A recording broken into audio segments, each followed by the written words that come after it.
dos perspectivas eternas de los eventos escatológicos. Ya dijimos que la palabra escatología significa eso, escatos, últimos o finales, y logía es el estudio o el tratado. Estamos hablando del tratado o el estudio de los eventos finales según lo estipulado en la palabra de Dios. Aunque la escatología es mucho más amplia que eso, porque también existe la escatología histórica, es decir, la que compila todos los eventos proféticos ya cumplidos, lo que ya sucedió y se dio al pie de la letra. Pero ahora estamos más enfocados en la escatología venidera, es decir, en los sucesos proféticos que están por venir. Una de las cosas que habíamos dicho en el primer mensaje de esta serie es que nosotros tenemos un calendario según el cual nos basamos, y obviamente que en ese calendario terreno, personal, individual o de algunos asuntos muy, muy importantes para nosotros, hay algunos eventos que nosotros no queremos perdernos. Hay eventos que uno no quiere fallar, que son muy importantes, pero no hay ningún calendario humano que pueda ir por encima del calendario eterno de Dios. Y no hay un evento terrenal que sea más importante que lo que tiene que ver con el calendario de Dios. Ahora, para entrar de lleno, porque ya gracias a Dios tengo 3 mensajes antes de este, y voy a poner aquí el cronómetro para estar pendiente. Para entrar de lleno en el cuadro que hemos presentado acerca del evento y el lugar, es decir, como si basado en la Biblia nos visualizáramos esta imagen. Por favor, ayúdenme poniendo la imagen del evento y del lugar. Allí vemos que si de alguna manera nosotros pudiéramos condensar, y es lo que estamos haciendo acá, todos los eventos proféticos que están estipulados en la palabra del Señor. Y cuando hablo de proféticos, hablo de proféticos eternos, repito, o sea, no variables e incambiables, que se van a dar de una manera muy determinada en el día, en la hora, en el momento exacto en el cual está determinado. La Biblia dice que el día y la hora, hablando de la segunda venida del Señor, nadie lo sabe, ni aun los ángeles del cielo, sino solo mi Padre. Y eso es algo muy relevante, de que en su calendario todo está bien demarcado en ese calendario desde la eternidad.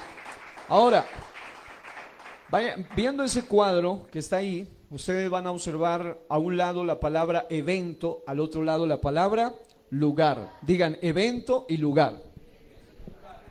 Ok, entonces algo bien importante que vamos a mirar acá es, según lo que ya hemos aprendido, para ver qué tan buenos estudiantes son de la palabra, si nos preguntan a nosotros en el calendario de Dios para la iglesia, ¿cuál es el evento más importante a seguir? ¿Usted qué respondería? Eso, dígalo todos con fuerza. ¿Cuál sería? Levante su mano derecha y diga: el arrebatamiento de la iglesia. Amén. Ese es el evento más importante. El arrebatamiento de la iglesia es más importante que cualquier evento más importante para nosotros aquí en la tierra. Tal vez para alguno el evento más importante será casarse, o tener un hijo, o llegar a cumplir una meta terrenal, o tener algún asunto que no está mal, tener sueños, visiones, metas, propósitos, algún estudio, algo en particular. Ese puede ser su evento más importante, pero el evento más importante para la iglesia se llama el arrebatamiento de la iglesia. Y dice el canto: camino al cielo yo voy. ¿Cuántos vamos camino al cielo? Aleluya. Si vamos camino al cielo, debemos vivir en la tierra de una manera que marque la diferencia. ¿Cierto que sí? Una manera, como le decía D.L. Moody, de una manera celestial.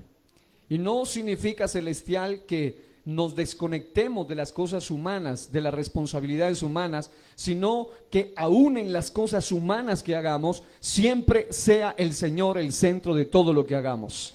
Aún en su trabajo, aún en su estudio, en todo lo que haga, Dios sea el centro. La oración modelo dice: hágase tu voluntad aquí en la tierra como en el cielo. Eso es vivir una vida con mentalidad celestial. Ahora, el hecho es que cuando ocurra el levantamiento de la iglesia, se van a soltar de alguna manera otra serie de eventos proféticos que se van a cumplir al pie de la letra. El levantamiento de la iglesia o el arrebatamiento de la iglesia va de la tierra al cielo. El Señor lleva a los suyos, como dice en Apocalipsis 4:1, dice la palabra del Señor. Ese texto de Apocalipsis 4:1 es un texto que habla del arrebatamiento de la iglesia justo antes de comenzar la gran tribulación, el desatar de los sellos, el sonar de las trompetas, el derramamiento de las copas. En Apocalipsis capítulo 4 versículo 1 dice: después de esto miré y he aquí una puerta abierta en el cielo, y la primera voz que oí como de trompeta, note eso, hablando conmigo, dijo: sube acá y yo te mostraré las cosas que sucederán después de esta. Amado, una vez que ocurra ese sube acá, una vez que ocurra esas puertas abiertas en el cielo, una vez que la voz de Dios como trompeta, dice que con voz de mando, con voz de arcángel, con trompeta de Dios, Él descenderá del cielo, pero no a la tierra, sino a las nubes, para esperar a la iglesia en las nubes, y así estaremos por siempre con el Señor. Pero note eso. Ocurre el levantamiento y en el cielo nos esperan dos eventos: un juicio no de salvación y condenación, sino un juicio de galardonamiento llamado el tribunal de Cristo, el bimá de Cristo. También seguidamente las bodas del Cordero, las bodas del Cordero. Para irse en el arrebatamiento debemos estar, diga, preparados. Y la Biblia dice que si no estamos preparados, sin paz y sin santidad, nadie verá al Señor en el sentido del Cordero, del Salvador en las nubes. Pero sí dice Apocalipsis que si alguien no está preparado, un día de todos modos le verá, pero le verá, y dice que las naciones le verán y harán lamentación por él, porque dirán: escóndanos de la ira de aquel Cordero. En otras palabras, usted de alguna manera va a verlo, pero una de dos: o lo va a ver para ser su Señor y su esposo y su Rey por toda la eternidad, o lo va a ver como su juez durante toda una eternidad y para siempre lejos de la presencia del Señor. Luego de estos eventos que ya hemos mirado, aquí en la tierra simultáneamente, mientras que en el cielo está ocurriendo el tribunal de Cristo y las bodas del Cordero, inmediatamente después del arrebatamiento de la iglesia, en la tierra empieza un periodo que se le ha llamado la gran tribulación, que en realidad está dividido en dos partes: la tribulación 3 años y medio y la gran tribulación 3 años y medio, para un total de 7 años, una semana de años.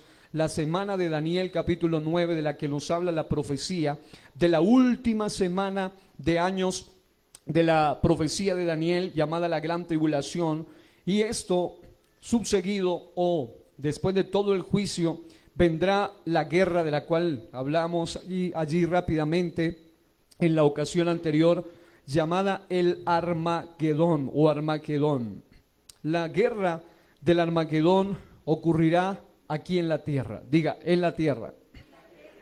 Y para entrar entonces al punto donde quiero hoy llegar, la guerra del Armagedón no será otra cosa que esa guerra, probablemente no solo una de las guerras más devastadoras que habrá aquí en la tierra, porque vendrán las naciones de la tierra, y aunque la Biblia dice que espíritus de demonios vendrán, espíritus de muerte, y unirán a estas personas a esa guerra, no obstante, como aquí estamos exaltando es el calendario de Dios, es decir, los planes de Dios.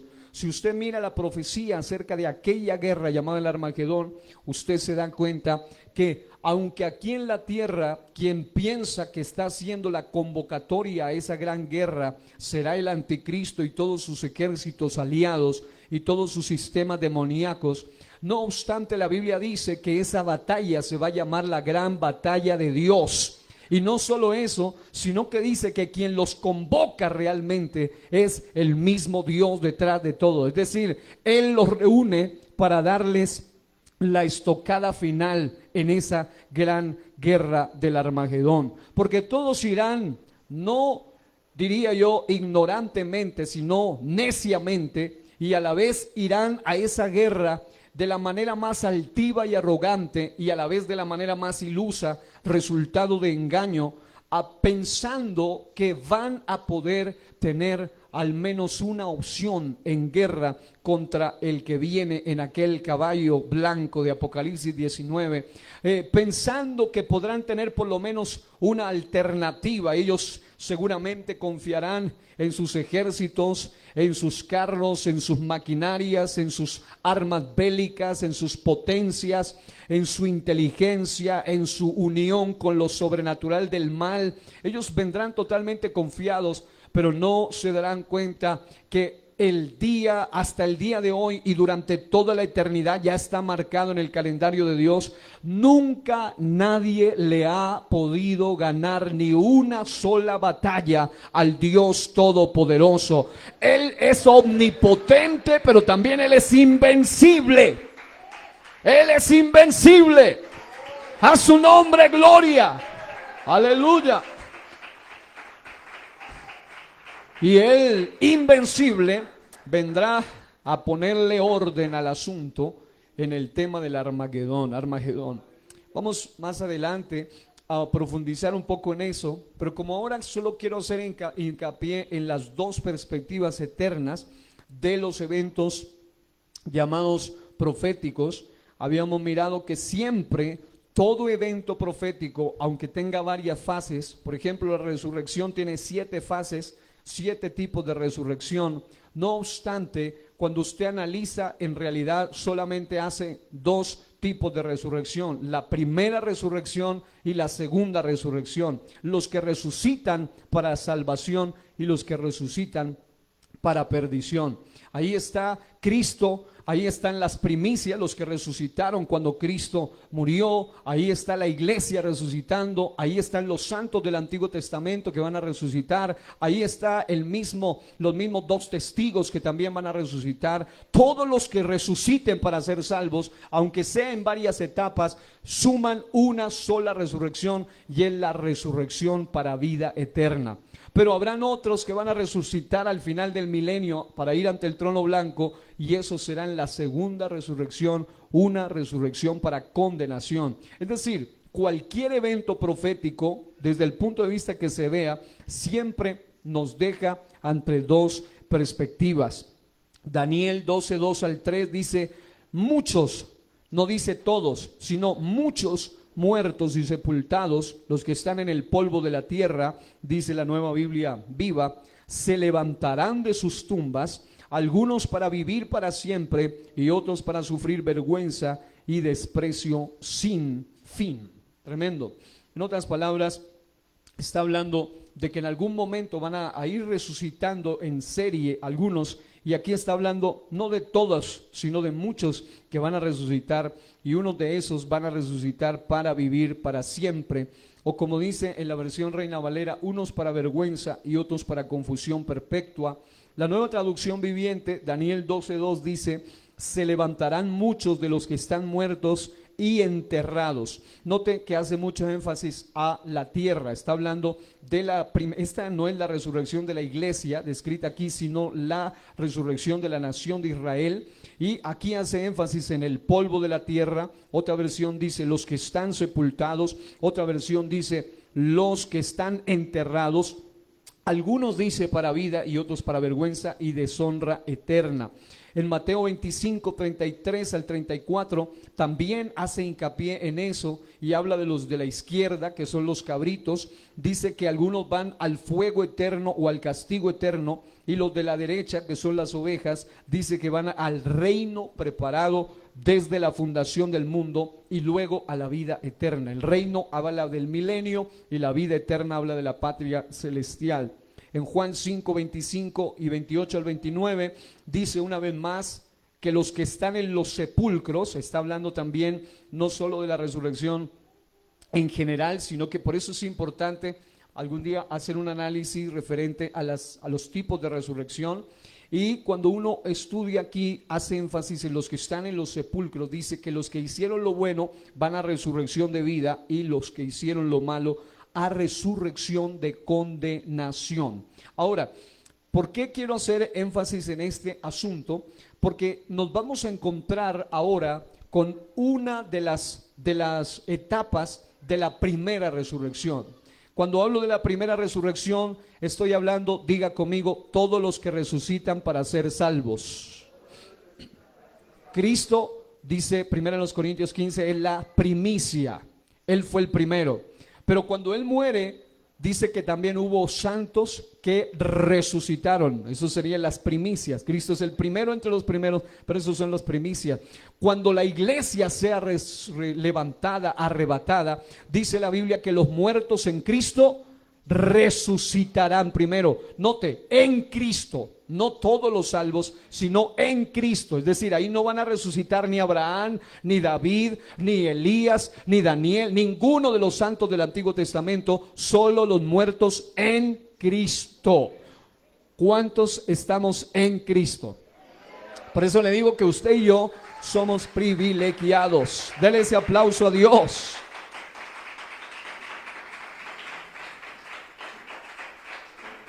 Si somos fieles y vivimos en Cristo, la iglesia va a resucitar primero que la misma nación de Israel y los santos del Antiguo Testamento para ir a las bodas del Cordero. Pero algo que también es menester destacar es que cuando ocurra aquí en la tierra, en el calendario de Dios, la gran tribulación, se levantará una gran persecución contra los santos que queden aquí en la tierra. Una vez que la iglesia sea levantada, aquí en la tierra solamente quedan apóstatas, gente que conoció y se perdió para siempre. 2, quedan el remanente de Israel. 3, quedan las naciones gentiles que no han visto ni han oído su gloria.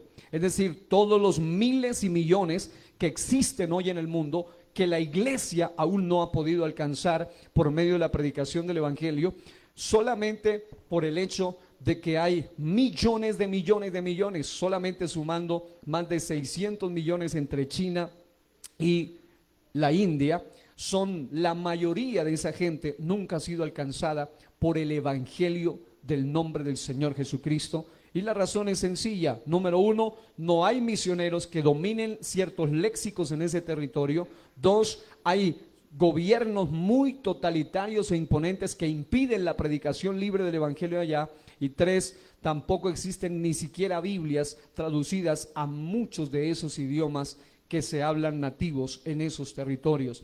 Entonces, aquí en la tierra quedarán todavía muchos gentiles que nunca han oído ni visto su gloria, ni por internet, porque YouTube y cualquier otra página de predicación del evangelio son bloqueadas en ciertos países, no permiten, por ejemplo en la China, no se permiten estas redes sociales. Así que, aunque se permita, a muchos de ellos ni siquiera entienden nuestro idioma para entender de qué se les está predicando. Así que hay necesidad durante el tiempo tribulacionario de tanta persecución contra los santos de que se predique el evangelio, pero de forma, obviamente nosotros lo hacemos bajo el poder del Espíritu Santo, pero en aquel entonces se levantará un grupo selecto, porque algo que sí me llama la atención es que el texto que leemos en Hechos capítulo 1 dice que seremos testigos, y la palabra testigos viene del griego martus, que significa llegarán a ser mártires por causa de la predicación del evangelio, y dice hasta lo último de la tierra, y la iglesia no ha llegado hasta lo último de la tierra, y ese cumplimiento se dará solo cuando la iglesia haya sido arrebatada, porque la Biblia dice en Mateo 24 que será predicado este evangelio del reino para testimonio a todas las naciones, y entonces vendrá el fin, no el fin del mundo, sino el fin de la predicación del evangelio, porque después de eso llegará por lo menos un milenio más, todavía la tierra estará por acá. Así que lo que quiero hacer hincapié en esta ocasión es que durante ese tiempo de gran persecución, solo para conectarlo hoy, hablamos de la gran tribulación y dijimos que sucederá la gran tribulación porque en ese periodo de tiempo la ira de Dios será derramada sobre este mundo que lo ha provocado con su rechazo, pecado, depravación y arrogancia desafiante y abominable, y encontramos el proceso denigrante o la involución del pecador desde el punto de no solamente ser un pecador que ofende a Dios con sus actos, a ser gente abominable que se quedará del arrebatamiento y que vivirá en la gran tribulación, gente que desafiará de la manera más arrogante al Dios del cielo y hasta blasfemará de él y blasfemará de la iglesia que morará en el cielo y blasfemará de todo lo que sea Dios, de todo lo que sea santo y de todo lo que sea puro. Ahora, durante ese periodo vemos que mientras que hay dos grupos en la tierra, unos bajo el sistema bestial adorando a la bestia y que tienen su marca, también habrá un grupo de santos que tendrán el sello de Dios, el sello de Dios. Y según Apocalipsis 24, quiero que lo lea conmigo, muchos de esos santos, que no es la iglesia, sino los santos que vivirán en la gran tribulación, en la época de la gran tribulación, muchos de ellos serán martirizados o morirán decapitados o morirán como mártires por causa de Cristo. Pero antes del milenio, escuche esto, por eso es importante conocer el orden de las resurrecciones, algunos le han llamado el turno de las resurrecciones. Antes de comenzar el milenio, ellos, los que mueran bajo el imperio de la bestia, deben resucitar para ser partícipes del milenio. Diga conmigo, la iglesia resucita justo antes del arrebatamiento. Diga, los santos de la gran tribulación resucitan justo antes del milenio. Ahí hay una distinción, por eso, aunque hacen parte de la primera resurrección, pero estamos hablando en Apocalipsis 24. Mire lo que dice: y vi tronos y se sentaron sobre ellos los que recibieron facultad de juzgar.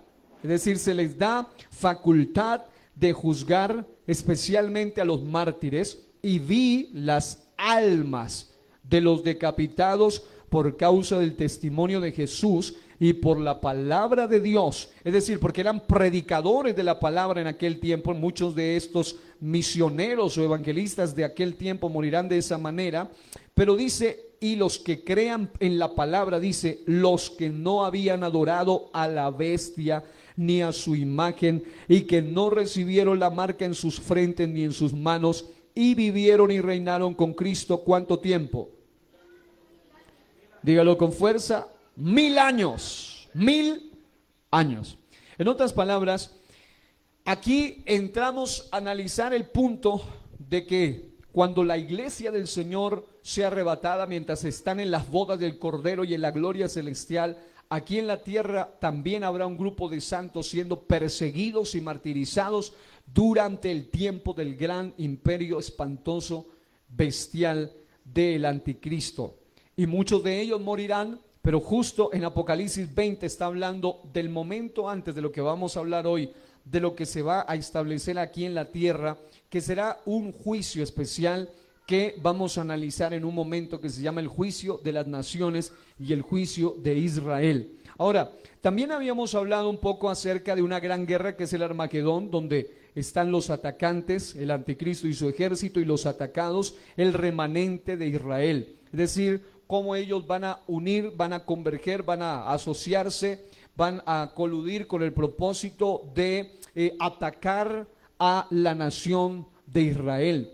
Pero algo bien poderoso aquí es que aunque vengan con tanta maldad, aunque vengan con tantas malas intenciones, justo según Apocalipsis 19, 11 al 21, justo cuando ellos creen que van a dar la estocada final a la nación de Israel para desaparecerlos por siempre y para siempre, justo en ese momento aparecerá de los cielos aquel que se llama el Verbo de Dios, el Rey de Reyes, el Señor de Señores, y peleará en esa guerra junto a sus ejércitos celestiales. Y esos no solo son los ángeles, sino la iglesia de Dios. Los santos vendrán con él para establecer no solamente la gran victoria final de esa guerra del Armagedón, sino que justo en ese momento, si usted mira en el cuadro, después del Armagedón que ocurrirá aquí en la tierra, detalles solo para que usted los tenga en cuenta, es que el Armagedón es un evento que ocurre aquí en la tierra, esa guerra impresionante, pero en el momento que se esté dando esa guerra, que también será espiritual, porque ya lo mencionamos, había demonios que iban a los reyes de la tierra para unirlos a esta gran guerra. Algo que me llama la atención es que exactamente en ese momento, cuando ya crean que tienen todo en sus manos y que se van a salir con la suya, aparecerá el cumplimiento del siguiente evento en el calendario de Dios, que se llama la segunda venida de Cristo. Diga, la segunda venida. Ahora, cuando se habla de la segunda venida, ya entendemos que la segunda venida también viene en dos etapas, en dos fases. La primera venida es cuando Él vino para presentarse como cordero, pero la segunda venida es para venir a presentarse como león. La primera venida es cuando Él vino a presentarse como Salvador, pero la segunda venida es cuando Él viene a establecerse como el juez que es y siempre ha sido. Señores, el mundo no se saldrá con la suya, menos el diablo, menos los demonios. Dios lo tiene todo en control. Alguien que alabe a Dios y diga, mi Dios tiene todo en control. Aleluya. Ahora, valga este punto para hacer aclaraciones. La segunda venida de Cristo no es lo mismo que el arrebatamiento de la iglesia. Primeramente, cuando se habla del arrebatamiento de la iglesia, se está hablando del momento exacto en el cual, según 1 Tesalonicenses 4, el Señor viene en las nubes y viene y espera a la iglesia en el aire. Mientras que la segunda venida de Cristo es el momento en el cual el Señor viene a esta tierra, se vuelve al mismo lugar de donde ascendió. Usted lo leyó conmigo hace un momento en Hechos capítulo 1 al iniciar este servicio, como Él sube de aquel monte de los olivos y está ascendiendo, y cuando está ascendiendo se les dice, señores, ¿qué hacen ustedes mirando el cielo? Él mismo que está ascendiendo volverá. Amados hermanos, nosotros como iglesia esperamos el arrebatamiento de la iglesia, que es cuando el Señor viene por su iglesia, pero nosotros como iglesia haremos parte de la segunda venida, ya no esperándolo desde la tierra, sino que vendremos con Él desde las bodas del Cordero para estar aquí en lo que se llama el reino milenial. Y eso estaremos hablando en un momento. Entonces, hay una pregunta crucial y es esta: ¿cómo viene Jesucristo en su segunda venida? La respuesta, como estamos viéndolo desde dos perspectivas, es que Él nos llevará esa respuesta de cómo el Señor viene en su segunda venida, nos va a llevar a reflexionar en dos manifestaciones de Jesucristo. Diga, dos manifestaciones de Jesucristo. Mientras que el arrebatamiento es lo que Apocalipsis, lo que 1 Tesalonicenses 4 menciona como el harpazo, el arrebatamiento, el momento en que los que se van son llevados. La segunda venida se conoce, la palabra venida viene de una palabra griega que es la palabra parousia o parusía, y esa palabra significa el advenimiento glorioso de Jesús en forma visible y corpórea para traer juicio. Eso es. La parusía es la venida, es el advenimiento, es la manifestación física y gloriosa, la venida y la presencia del Señor Dios Todopoderoso para traer juicio. Mientras que para la iglesia Él no aparece por ella para traerle juicio de salvación o condenación, sino al contrario, para llevarla a un galardonamiento y también para llevarla a unas bodas. Ahora, si usted va a la Biblia en Judas, capítulo único, el único capítulo de Judas, en los versículos 14 y 15, la Biblia dice algo que nos va a ir ayudando a aclarar algunos asuntos. Este asunto de la segunda venida del Señor es tan demarcado en la palabra que uno de los que fue arrebatado en la Biblia tuvo la revelación también de la segunda venida, es decir, la iglesia también debe saber, la iglesia que va a ser arrebatada debe también tener conocimiento de la segunda venida. Note, Enoc fue uno de los que fue arrebatado. Diga, Enoc fue arrebatado. Dice que no lo hallaron porque Dios se lo trasladó, Dios se lo llevó, Dios lo arrebató. Pero dice en Judas 14:15, capítulo 1 y versículos 14-15, dice: de estos también profetizó Enoc, séptimo desde Adán, diciendo, número séptimo habla de la perfección. Y una de las cosas que hará que la iglesia sea arrebatada es cuando lleguemos a la estatura del varón perfecto. Y ese trabajo lo está haciendo Dios mismo a través de su palabra, a través de su Espíritu Santo. Él nos está perfeccionando. Él nos está purificando y Él nos está preparando para quitarnos toda mancha, toda arruga y toda contaminación. Y este séptimo desde Adán, aquel que es tipo de la iglesia, llamado Enoc, porque él fue arrebatado, también tuvo la visión de la segunda venida. Dice, diciendo: he aquí, vino el Señor con sus santas decenas de millares para hacer juicio contra todos. Entonces, ¿para qué viene el Señor en su segunda venida? Diga: para establecer juicio contra todos, todos los que estén aquí en la tierra.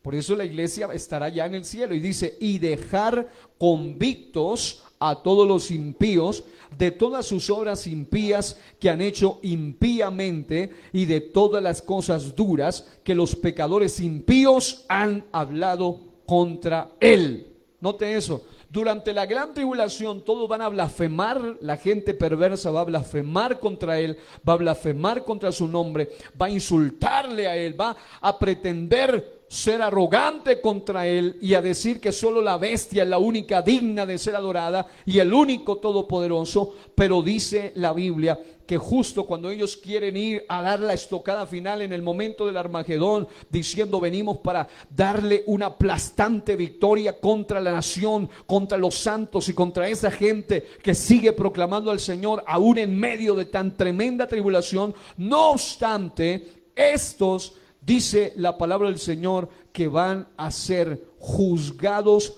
duramente también por aquel que viene a establecer juicio contra ellos. Y algo que me llama la atención es que dice que viene, pero no viene solo. Note eso. Cuando viene por su iglesia, Él no viene con santos o con ángeles, porque los ángeles no tienen que ver con el arrebatamiento de la iglesia, sino que dice la Biblia que será el Señor mismo. Dice: porque el Señor mismo, con voz de mando, con voz de arcángel y con trompeta de Dios, descenderá del cielo, y los muertos en Cristo resucitarán primero. Pero cuando habla de la nación de Israel, dice que el Señor mismo mandará a sus ángeles para recoger a todos los escogidos de todos los lugares de la tierra.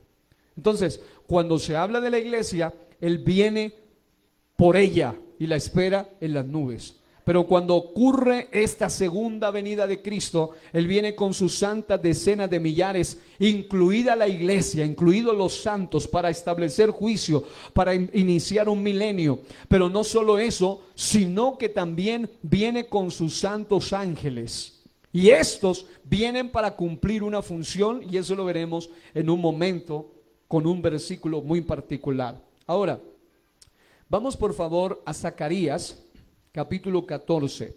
El profeta Zacarías es uno de los personajes con un nivel de revelación muy alto. Zacarías 14, y vamos a leer desde el versículo número 4 en adelante. Note, si usted quiere hacer un contexto, mira desde el versículo 1 y dice: he aquí, el día de Jehová viene, y en medio de ti serán repartidos tus despojos. Mire quién lo va a hacer. Dice: porque yo reuniré a todas las naciones para combatir contra Jerusalén. Esto está hablando del Armagedón. Y la ciudad será tomada, y serán saqueadas las casas y violadas las mujeres, y la mitad de la ciudad irá en cautiverio, mas el resto del pueblo no será cortado de la ciudad. Después saldrá ¿quién? Diga: Jehová. Y peleará con aquellas naciones como peleó en el día de la batalla. En otras palabras, Nosotros estamos hablando de la segunda venida de Cristo y la profecía dice que ese Cristo no es otro que Jehová. En otras palabras, ¿quién es Cristo? Es el mismo Jehová del Antiguo Testamento. No es otro, no lo divida, no lo separe ni mentalmente ni teológicamente. Jesucristo es el mismo de ayer del Antiguo Testamento, de hoy en el Espíritu Santo y por los siglos de los siglos. No hay otro, es el mismo. Alguien que alabe a Dios esta noche. Aleluya. Santo Dios. Pero dice que esa es la batalla en la que Él peleará. Esa es la misma batalla de Dios, esa es la misma Armagedón, es el momento en que las naciones son reunidas. Y aunque así mismo como fue en la cruz, el anticristo estará pensando que en el Armagedón Él está provocando esa locura del Armagedón, pero detrás de uno alto hay otro más alto, y uno más alto que está sobre todos, y Él está en control de todo lo que está sucediendo. Así mismo pasó en la cruz.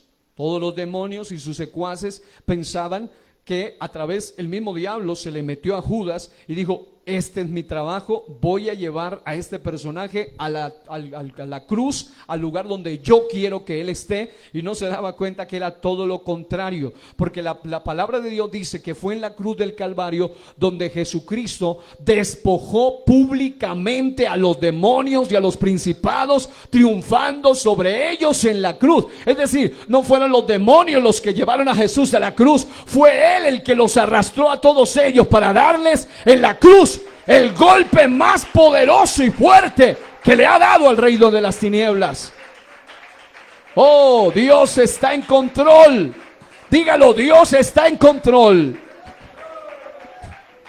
Y aquí vemos una prueba de ello. El Señor reúne, pero justo se va a desatar lo que se llama la segunda venida. Mire lo que dice el texto, versículo 3: después saldrá Jehová y peleará. Diga, Cristo glorificado, y peleará con aquellas naciones como peleó en el día de la batalla, y se afirmarán sus pies en aquel día sobre el monte de los olivos. De donde Él ascendió será el mismo lugar donde descenderá, que está enfrente de Jerusalén al oriente. Hasta nos da la ubicación donde se dará este juicio del cual vamos a hablar, porque Él viene a establecer un juicio y se va a establecer justo al oriente de Jerusalén. Dice, y hacia el occidente, haciendo un valle muy grande, y la mitad del monte se apartará hacia el norte y la otra mitad hacia el sur, y huiréis al valle de los montes, porque el valle de los montes llegará hasta Asal. Huiréis de la manera que huisteis por causa del terremoto en los días de Usías, rey de Judá. Obviamente producirá espanto. Y vendrá, ¿quién? Jehová. Dígalo con amor y con fuerza. ¿Quién? Jehová mi Dios. Dígalo otra vez. Y vendrá Jehová mi Dios, y con Él todos los santos. Está hablando de la segunda venida, el mismo momento que el profeta Enoc miró. Vendrá el Señor con su santa decena de millares. La misma visión que el profeta Zacarías miró. Vendrá con todos sus santos. Y si usted le es fiel, entre esos santos estará usted también. Ahora mire, y acontecerá que en ese día, mire cómo será ese momento de la segunda venida. Aquí en la tierra, guerra, Armagedón. Todo el mundo estará en caos. El anticristo pensará que está gobernando. Justo en ese momento será el día más espantoso para ellos, porque mire qué clase de día será. Dice, y acontecerá que en ese día no habrá luz clara ni oscura. Porque ellos llegarán a un punto de arrogancia que también provocarán a Dios, donde ellos creen que tienen control sobre el clima a nivel mundial. Ellos creen que tienen control sobre dónde llueve, dónde no llueve, dónde hace sol, dónde no hace sol. Ellos creen que se puede manipular todo a través de las ondas y a través de los aparatos gigantescos y las antenas gigantescas y la revolución que se está provocando en el ambiente industrial y tecnológico. Pero algo que dice el texto sagrado es que justo en ese momento no habrá ni luz clara ni oscura. Será un día el cual es conocido no del anticristo, sino de Jehová.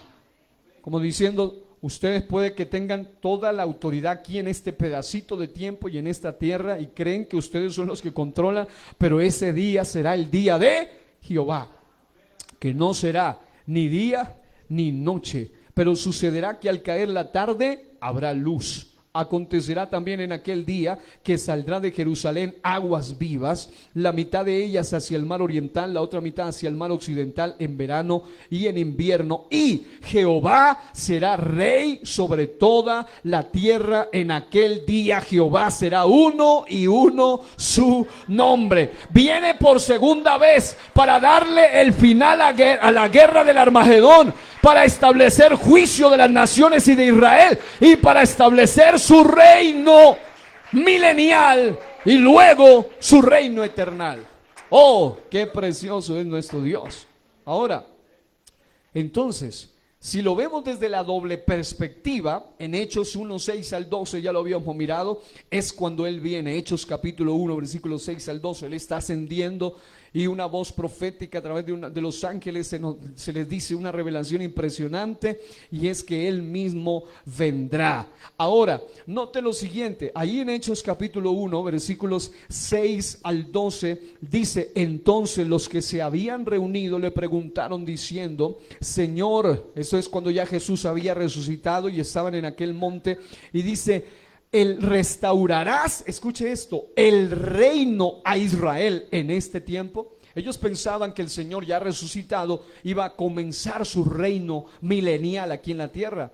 Pero entonces la respuesta divina dice: y les dijo: no os toca a vosotros saber los tiempos, está hablando de Kairos, o las sazones, está hablando de tiempos cronos y sazones Kairos, que el Padre puso en su sola potestad. Está diciendo: ustedes me están preguntando por un tiempo que se va a dar dentro del cronos, porque serán 1000 años que van a tener inicio y final, pero ese está dominado por las sazones de Dios, es decir, por el kairos de Dios, por el calendario de Dios. Y algo que me llama la atención es que dice que el Padre puso en su sola potestad, pero recibiréis, y mire, conecta el poder que iba a hacer que ellos puedan mantenerse fieles, y es el poder del Espíritu Santo. Diga: Espíritu Santo. Y me seréis testigos en Jerusalén. Y note, muchos piensan que testigo solo significa el que va a hablar o el que va a predicar, pero la palabra testigo originalmente significa mártires. Van a dar hasta su propia vida por causa de predicar este evangelio hasta lo último de la tierra, y eso sucederá justo en el momento donde vaya a terminar esta gran tribulación. Y algo que me llama la atención dice: y habiendo dicho estas cosas, viéndolo ellos, fue alzado y le recibió una nube que le ocultó de sus ojos, y estando ellos con los ojos puestos en el cielo, entre tanto que él se iba, he aquí se pusieron junto a ellos 2 varones con vestiduras blancas.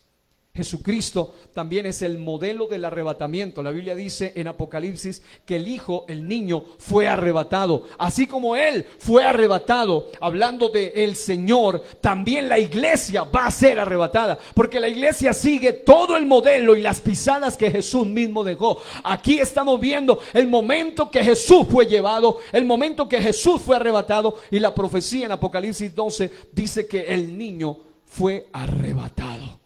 El Hijo fue arrebatado. Y amados, nosotros estamos esperando el arrebatamiento de la iglesia. Pero este mundo le espera algo terrible, y es la segunda venida. Y la segunda venida de Cristo es para establecer juicio. Juicio. Dice: y estando ellos allí, los cuales también le dijeron, versículo 11, varones galileos. Estaban ahí 2 varones con vestiduras blancas, seres angelicales. Dice: ¿por qué estáis mirando al cielo? Este mismo Jesús que ha sido tomado de vosotros al cielo, así vendrá como le habéis visto ir al cielo. ¿Y cómo se fue? Diga: en un cuerpo glorificado. ¿Y cómo vendrá? Dígalo: en un cuerpo glorificado. Y la iglesia, cuando sea arrebatada, va a recibir un cuerpo glorificado, o sea, incorruptible, de luz, y un cuerpo que no perece. Así que, amados, Jesucristo en su primera venida vino como cordero pero también en su segunda venida van a sentir la ira del Cordero.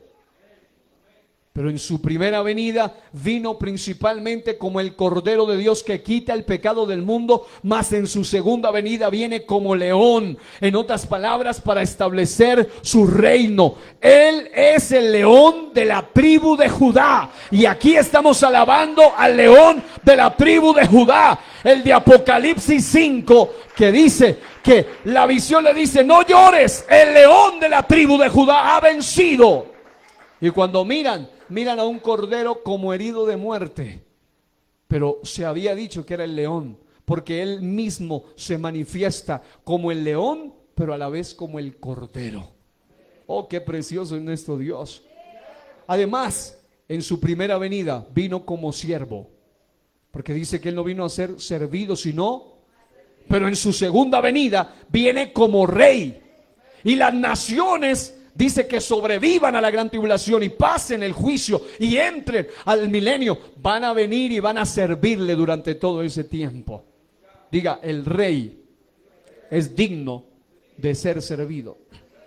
Cristo en su primera venida vino como abogado, porque dice que si alguno hubiere pecado, abogado tenemos para con el Padre, a Jesucristo el justo. Y la sangre de Jesucristo, su Hijo, nos limpia de todo pecado. Pero en su segunda venida ya no viene como el abogado, sino como juez, y viene a establecer su reino y su trono de juicio.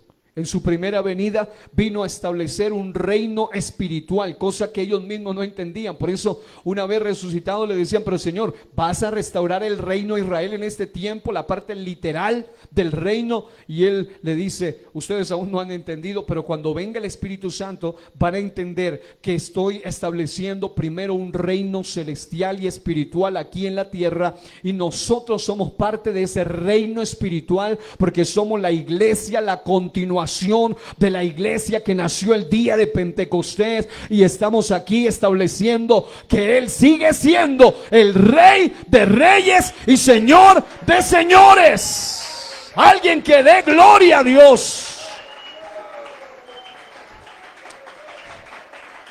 Pero en su segunda venida Él vendrá a establecer un reino literal. Diga: literal. ¿Por qué literal? Porque lo que Él promete, Él lo cumple al pie de la letra. Mientras que las promesas para la iglesia son de estrellas, son celestiales. Por eso Él se las lleva, Él la arrebata, Él se la lleva a las bodas, en la corte celestial, en un lugar celestial ocurre el tribunal, ocurren las bodas. Para la nación de Israel siempre las promesas han sido terrenales. Siempre está hablando de la multitud, del polvo de la tierra, así de abundante es esa generación. Y allí les cumplirá su promesa de reino literal. Ahora, como estamos aquí solamente a vuelo de pájaro mirando cada uno de estos, la segunda venida de Cristo es del cielo a la tierra. Y ya miramos hasta el lugar bíblicamente establecido donde ocurrirá, el monte de los olivos, el mismo lugar de donde ascendió. Aquí entonces podemos entender mejor el siguiente evento, que en realidad son dos simultáneos. Diga conmigo: el juicio de las naciones y el juicio a Israel. Ahora, vale la pena hacer una distinción. En la Biblia existe el juicio llamado tribunal de Cristo, que no es de condenación, sino de galardones, y ocurrirá en el cielo. Está el juicio de las naciones y el juicio a Israel, que ocurrirá en la tierra. Y está el juicio del gran trono blanco, que también ocurrirá en la tierra al final del milenio. Pero ¿cuál es la diferencia? Es que el juicio de las naciones gentiles ocurrirá exactamente justo al final de la gran tribulación, justo al final del Armagedón, justo al final, en el momento de la segunda venida de Cristo. Ahora, vamos a ver unos detalles. Diga: juicio a los gentiles. Diga: juicio de las naciones. Si usted observa Zacarías, capítulo 13, vamos a mirar aquí porque estamos estudiando Zacarías, capítulo 13. Y miren lo que dice los versículos 8 al 9. Y acontecerá en toda la tierra, dice Jehová, que las 2/3 partes serán cortadas en ella. Señores, en el tiempo de la gran tribulación, al menos las 2/3 partes de la población mundial morirán. Morirán por los juicios, morirán por todas las plagas, por toda la ira y por toda la catástrofe que viene. Pero dice, pero note, hay una advertencia: las 2/3 partes serán cortadas en ella y se perderán más, diga, se perderán. Obviamente está hablando de los perdidos que morirán en esa época. Dice, más la tercera quedará en ella. Y meteré en el fuego, diga, fuego.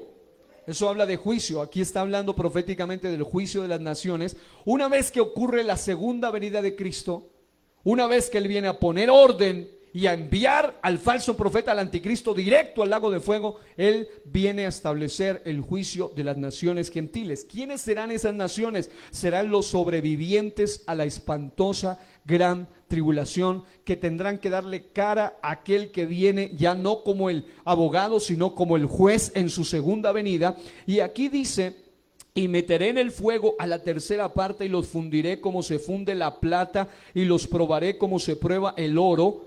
Él invocará mi nombre y yo lo oiré y diré, pueblo mío, y él dirá, Jehová es mi Dios. Aquí está hablando simultáneamente de cómo las naciones van a ser juzgadas delante de él, pero también Israel va a ser juzgado delante de él, y de entre las naciones habrán dos grupos. Por eso estamos hablando de dos perspectivas eternas de eventos escatológicos, y de entre Israel también habrán dos grupos. Y eso es lo que vamos a explicar en un momento. Zacarías 13, 8 al 9, y vaya al capítulo 14 de Zacarías, versículo 16. Dice la Biblia algo bien tremendo. Dice: y todos los que sobrevivieren de las naciones que vinieren contra Jerusalén. Esto está hablando de esas naciones que sobrevivieron en aquella época del Armagedón.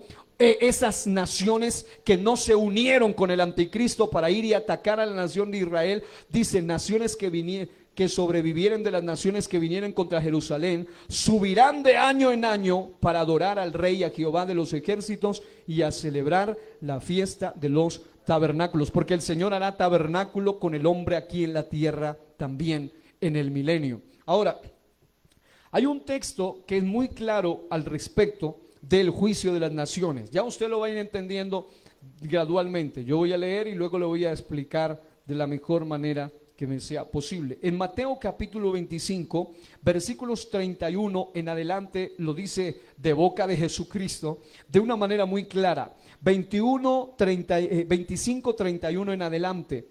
La Biblia dice, incluso en las versiones llamadas Reina Valera, tiene un subtítulo. ¿Alguno lo tiene? ¿Qué dice allí? Ok, no los escuché.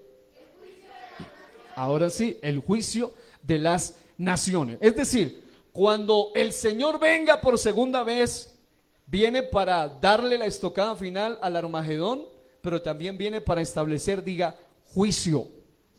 Y ese juicio es para aprobar o desaprobar quién entra al milenio y quién no entra, quién va al milenio o al reino preparado, o quién va a ser lanzado a ese lugar de tormento. Mire lo que dice: cuando el Hijo del Hombre, está hablando de su segunda venida, venga en su gloria y todos los santos ángeles, está hablando de la segunda venida, todos los santos ángeles con él, entonces se sentará en su trono de gloria.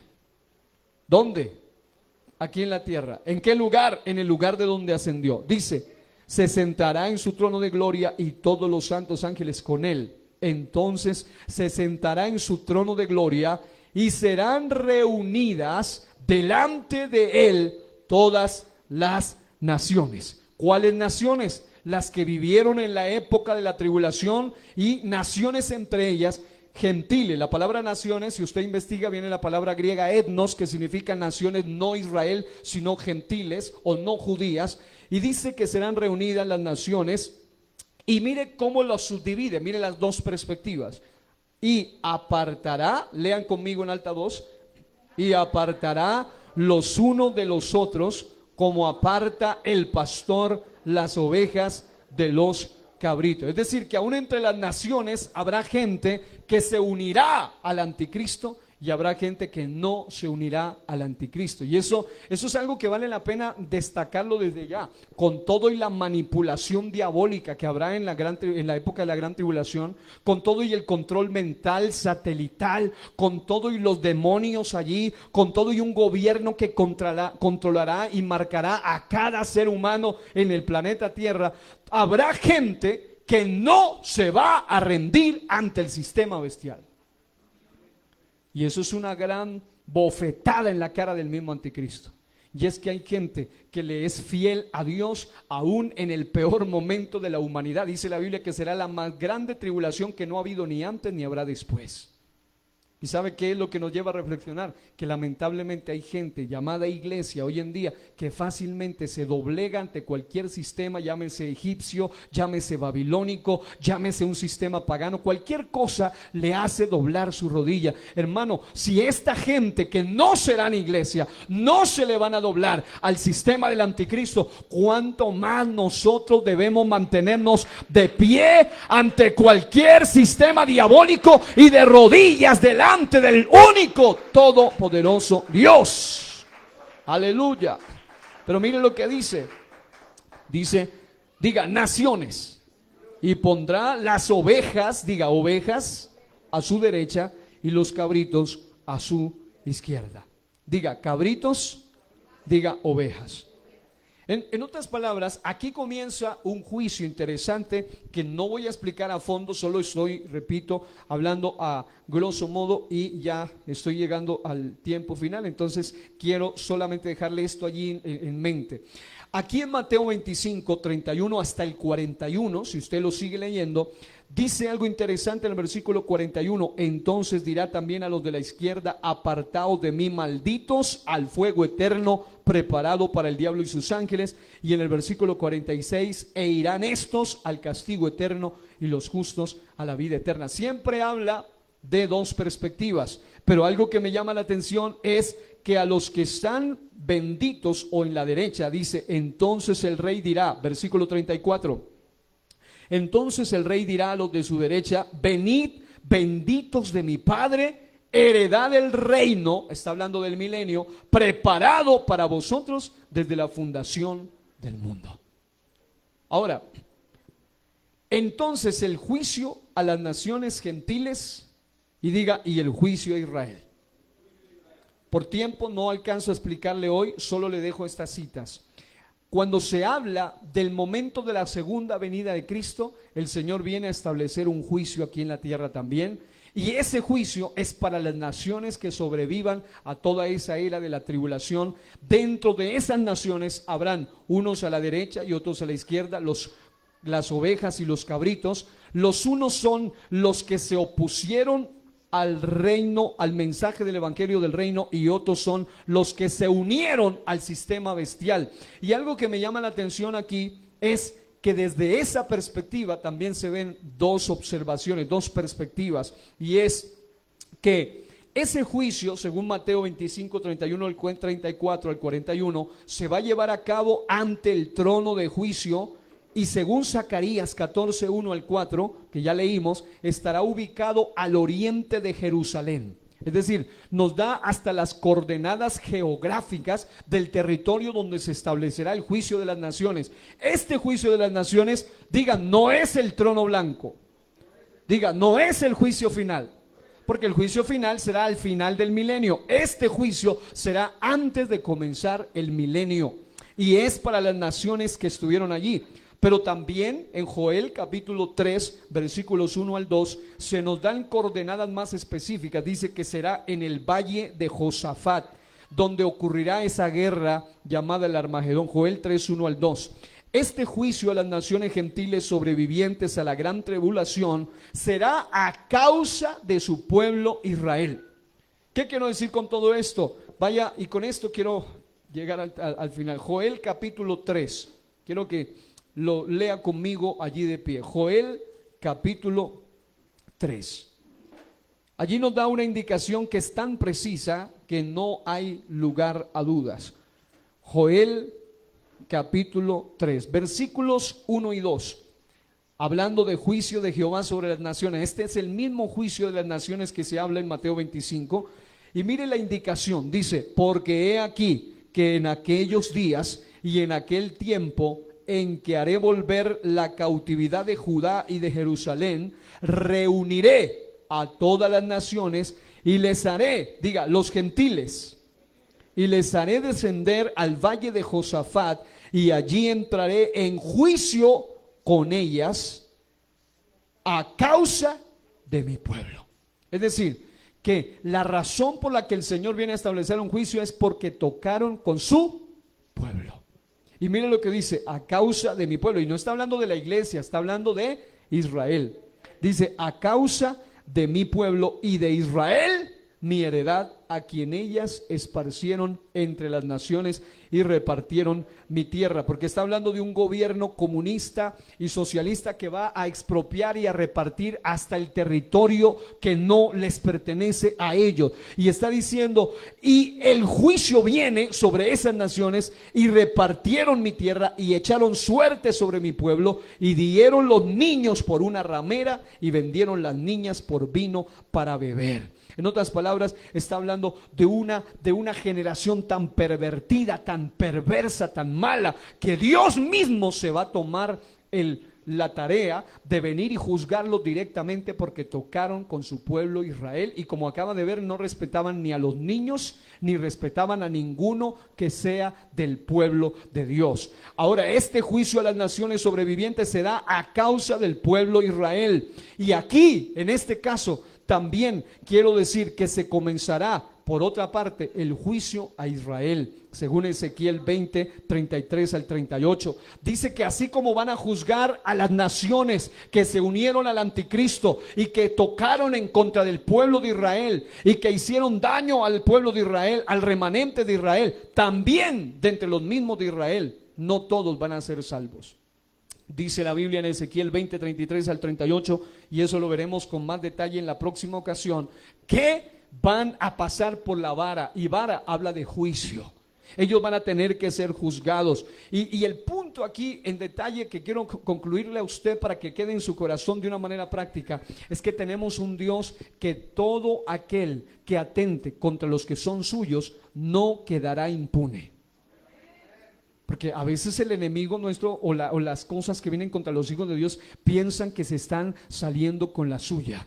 Pero querido hermano, si usted es hija de Dios, si usted es de lo que dice el apóstol Pedro, pueblo adquirido por Dios, no somos Israel, pero también somos el pueblo adquirido por Dios. Y si por el pueblo de Israel, que no es la amada, que no es la iglesia, que no es la esposa del Cordero, que pasará por la gran tribulación, el Señor mismo se va a tomar a pecho y vendrá y juzgará a las naciones, y unos entrarán al reino, los que apoyaron, porque dice que algunos ahí en Mateo 25, algunos dice, tuve hambre y me diste de comer, tuve sed y me diste de beber, fui forastero, porque en ese tiempo los misioneros, los 144,000 sellados, los 2 testigos, van a estar predicando, la gente alcanzada, van a ser perseguidos por el sistema, pero habrán gentiles que van a apoyar y van a respaldar también a esta gente, y a ellos Dios les va a dar recompensa, pero a los otros Dios también les va a dar un juicio.